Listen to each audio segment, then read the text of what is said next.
Hello and welcome back to Ultra Chill. This is season 4, and for episode 1, we're going to be talking to Ethan Cohen from Revenge. We're going to be covering Web3 gaming, loot boxes, their game, and much more. Stick around, it's a great episode. Let's get to it.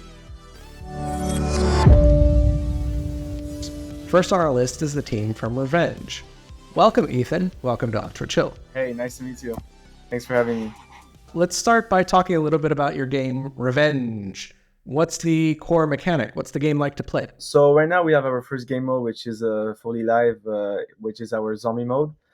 So the core mechanic of the game is pretty simple: is try not to die inside the game. So you're kind of pursued by hordes of zombies each time, and your goal is to survive as long as possible and discover a hidden Easter egg that we put it inside the game.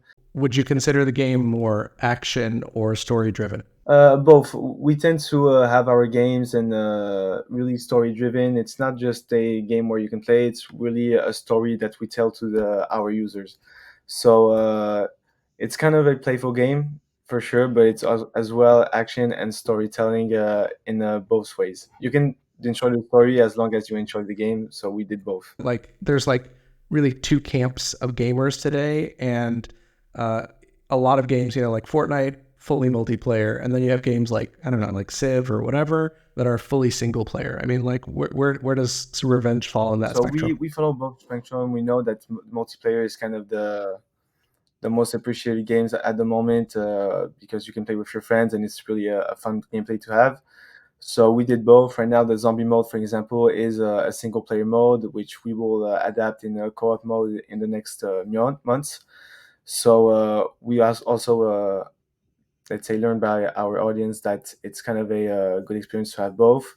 And end of this year, we're having our team deathmatch mode, which is fully multiplayer, where you can enjoy it with your friends, playing against other opponents. So we did both, and we're also working on a campaign mode, which should be really soon, which is fully story-driven and action at the moment, and also a little bit of adventure mode inside of it. So we gathered kind of both. We really want our audience to have kind of let's say a whole wide of options to play on our games. So that's why we did single mode, multiplayer, and as well different game modes as well. So we have the zombie mode where you can enjoy survival mode. You have the team deathmatch mode, which is for the action and FPS shooter. You have our battle royale, which is 100% against each other, and you need to survive. And the last one that survives, wins the game. We also did a full competitive mode where you enter with your wallet, since we are a Web3 game. And if you, let's say, succeed inside the game, you can take other person's wallet, and they can lose all their assets inside. So it's kind of a hardcore mode, but it's a mode that should be really cool to play. It sounds like you guys have kind of mapped out what you want to build for. I'm guessing it's already 2 years worth of features and components that you want to tack on to what you have right now.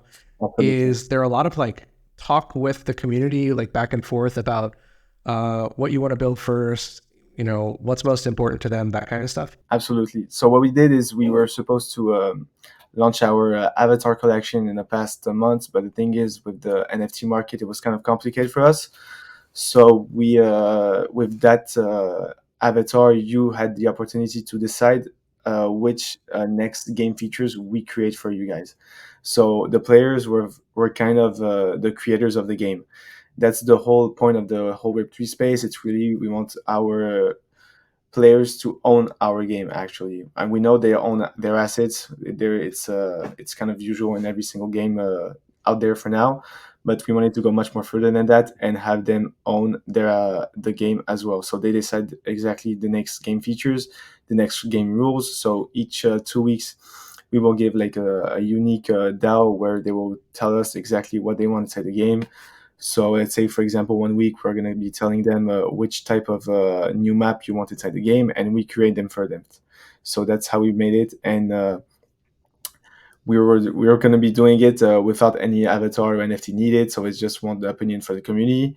So we create the game that they like and that they will play each time, and we will adapt it as they tell us. I think that idea of a game that develops because of what the players want is really appealing, like very like, you know, like conceptually it's appealing. I think it's also appealing for users because like when you talk about games, they have kind of like this like typical life cycle of like, you know, the first few, I guess, few months is like where the amount of players peak, right? And then it kind of like falls off over time as like new games come out and then like people go and play those.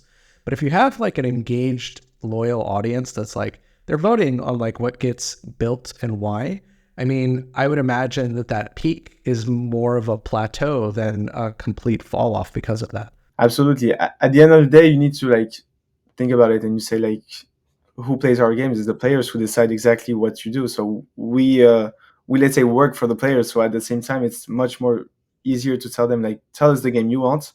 We create it for you guys. If you like it, we're gonna be releasing it, and you tell us each time where you want to adapt, where you want to go, in what direction you want the game, like what are the things you want to see in new games, what you want to see in new game updates, and that's how we made it. So I think it's much more, let's say, a more intelligent way to think for the next era of games, like for Web3 games, and especially right now with where Web3 is not as let's say as popular as it should be for gaming. I think it's the best thing for us right now to do, rather than to create a game that they invested on without playing, and then 2 years after release a game that they don't like, and then completely ran out of business because we didn't create the good games that they wanted. So I think their advice is the most important because they're the ones who are going to be playing the game each day, and they should be the ones who kind of conceive it. I guess I'll divert for a second and ask kind of like the question that's on everybody's mind. Web3 and blockchain in general has like had pretty long bear period now.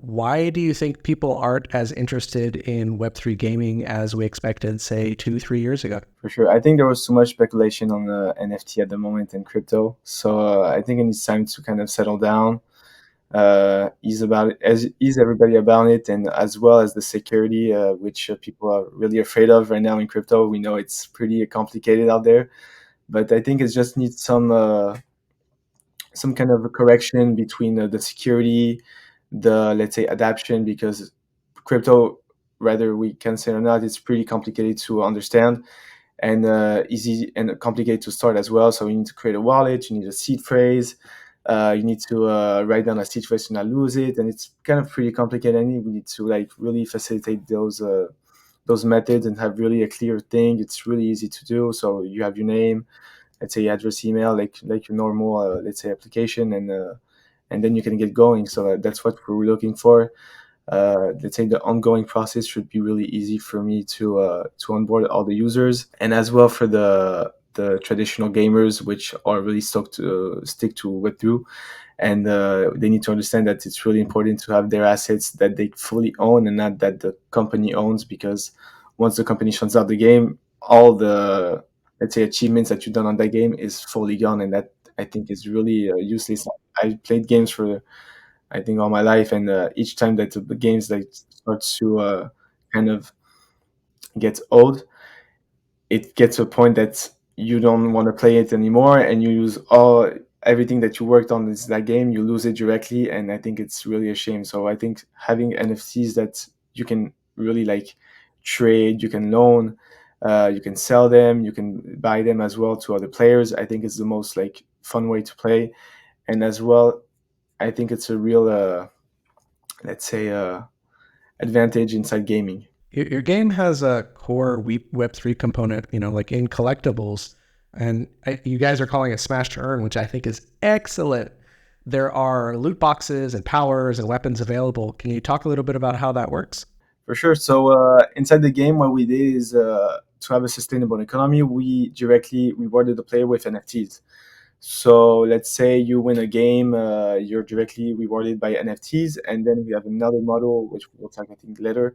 But for now, the NFTs that we have in our game are loot boxes to earn, like, if you're lucky, a good weapon, good powers, good skins, and then you can buy them individually. So we have our skins, which are avatars, which we have should launched. We have our weapons, which are all unique weapons. So it's not let's say you have one scar and it's like 100 players can have it. It's really each and every weapon are unique. So for example, you have like a silencer in one, the other you don't have. You have a red color on that one, you don't, and the other doesn't have it. So it's really unique styles. And then we have powers, which really helps you throughout your gameplay. So you have speed, which increases your speed by 50%. You have the shield, which helps you have more life. You have another health life. Let's say if you die, you can fly inside the game. So we really added multiple powers that are really cool inside the gameplay, and as well are available in multiplayer to have like a whole, let's say, a really fun gameplay to have. It's not something that I get the opportunity to talk a lot about on the show, but game design itself is quite interesting. And I think that in the context of Web3 gaming, it's very complicated. And because of that, very interesting. There's a lot of like balancing aspects in every game, but in Web3 in particular, there's a lot of balance that needs to be kind of achieved. How do you really balance a multiplayer game in the Web3 space where players can kind of like buy their way to success? So what we did is we kind of balanced the games each time. So we know that we have, let's say, different types of players. That's for sure. In every single game, you have those types of players. So you have the casual players, which just come in and just have fun and play a little game. You have the whales, since we have a Web3 game, and they are the owners of the biggest NFTs, for example, like the one that are the most cost worthy, and those persons want a sort of, let's say, return on their investments. So we balance the game like every single game out there. Like for example, Call of Duty, they balance the game as well, because you have players that are really, let's say, strong inside the game and have the best assets. So if you concentrate all the biggest whales inside one game and two casual players, the two casual players will leave, because they're going to be like, impossible to compete between those players. So each game is balanced for the players to have like an equal level between each and every single player. So you can have, like for example, in a game of 8 players, you have like two whales inside of it, four casual players, and another two kinds of other players. And that's what we did it, because if you put too many whales inside it, it's going to be impossible to compete with them. And if you put too many casual players that are against each other, it's not going to be fun for them to play as well. So it's kind of a game balancement that we did over there.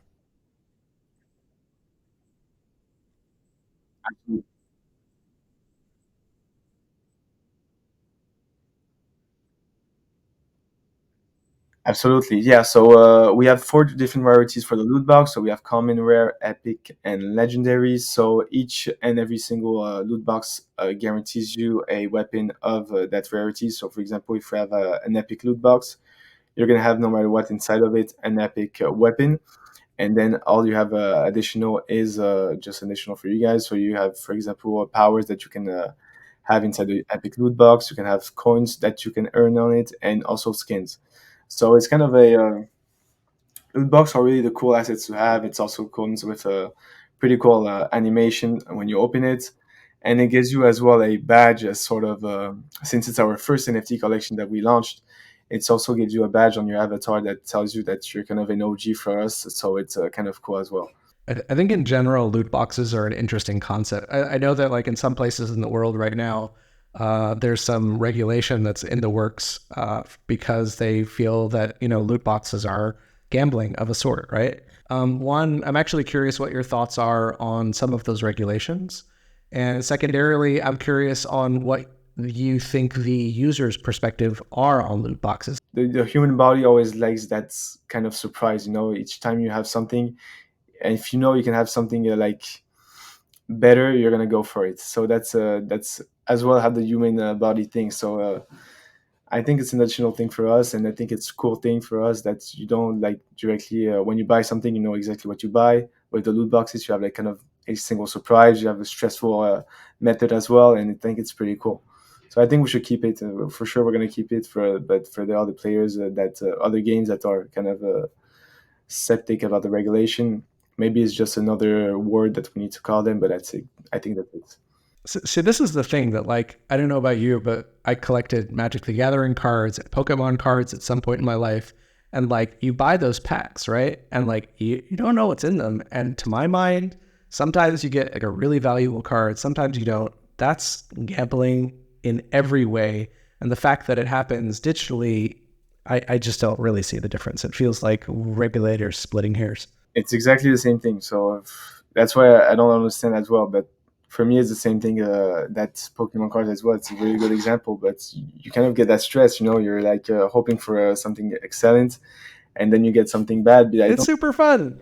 It's the good thing about it. That's what you like. But the thing is, they think it's kind of a let's say it's kind of a gambling issue because you want more each time. So you say, oh, maybe not this pack, but maybe the other pack I'm gonna get something good, and then you go again, and it's like a kind of a circle where you're just going to buy and buy and buy and buy. But I think that's the good thing about it. You need to stop and you need to get your mind on it. But I think it's the good thing to have. It's pretty cool. All right, Ethan, last question for today. I wanted to talk a little bit about you guys' future roadmap.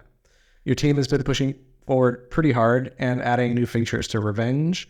What's the biggest feature that you're excited for in 2023? For me, it's the team deathmatch mode for sure. We're working on that, and I think it's going to be extremely huge. We're working really hard to have the team deathmatch mode like as perfect as possible. And I think in Web3 with the economy that we're working on, because it's kind of a betting thing that we did inside our game. So each player puts down one token and creates a reward pool, and the team that wins take the reward pool of the other team. So I think it's going to be, I think, really massive. What we're building, I think, is the next team deathmatch that could really like revolutionize gaming, and we really hope on it because we're really working really hard to make it really perfect. All right, Ethan, I really wanted to thank you for your time and your expertise. Talk to you soon. Thank you.